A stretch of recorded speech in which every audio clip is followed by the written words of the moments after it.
Ce n'est pas la même chanson d'être facilitateur interne ou facilitateur externe. Le facilitateur interne est un rôle dévolu à un collaborateur pour faciliter des ateliers au sein de son organisation. Le facilitateur externe est un consultant missionné pour faciliter des ateliers pour ses clients. Pour ma part, je suis facilitatrice externe. J'interviens toujours dans des organisations auxquelles je n'appartiens pas. Et cette position externe est pour moi un avantage dont je me sers le plus possible. Pourtant, avec Epigo, nous formons des facilitateurs internes. Et je dois reconnaître que cela présente d'autres avantages. Il me semble en fait qu'on ne fait pas les mêmes choses quand on est l'un ou l'autre. On n'a pas la même utilité.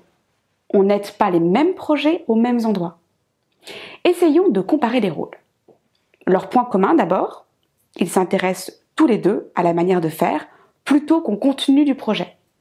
Ils sont attentifs au climat de travail plutôt qu'aux résultats ou à la solution retenue par le groupe. Leur différence maintenant.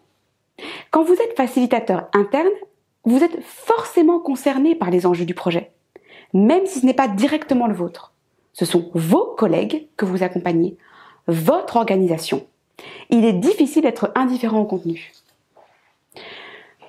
Le facilitateur externe peut facilement garder ce regard neutre et indifférent sur le fond pour se concentrer vraiment sur les échanges au sein du groupe. Mais de l'autre côté, le facilitateur interne a un précieux avantage. Il comprend le sous-texte des échanges, les allusions. Il partage le langage commun du groupe.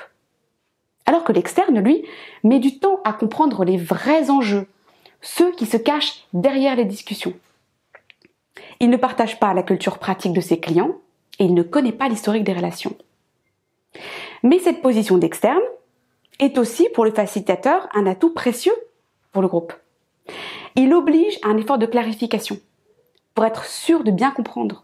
Son regard naïf par rapport aux enjeux oblige le groupe à expliciter l'implicite, à mettre à jour des désaccords ou au contraire à mettre en lumière qu'ils sont finalement très alignés sur le sujet. Autre avantage, le facilitateur externe a plus de liberté a priori. Il peut faire abstraction des logiques hiérarchiques. Il peut plus facilement prendre le lead. Par exemple, il peut proposer des règles du jeu, recadrer une personne qui détériore le climat de travail, même si c'est un grand chef. Il peut faire reformuler les propos de quelqu'un qui n'a pas l'habitude d'être repris. Pour finir, que vous soyez l'un ou l'autre, voici quelques conseils pour éviter les pièges propres à chaque rôle. Quand vous êtes facilitateur externe, exigez plusieurs rendez-vous de clarification avec votre client. Vous pourrez ainsi déceler en amont les enjeux et commencer à intégrer le sous-texte, à comprendre l'historique et à proposer des séquences de travail adéquates pendant l'atelier. Quand vous êtes facilitateur interne, n'acceptez des facilitations que pour des équipes que vous connaissez peu, qui sont éloignées de votre cœur de métier, et passez du temps à cadrer avec votre client interne votre rôle et le sien. Affirmez votre leadership sur le déroulé des séquences et le climat de travail. Mais abstenez-vous d'intervenir sur le fond. Et c'est ça la clé de votre légitimité auprès du groupe. Et surtout, formez-vous sérieusement et pratiquez le plus souvent possible.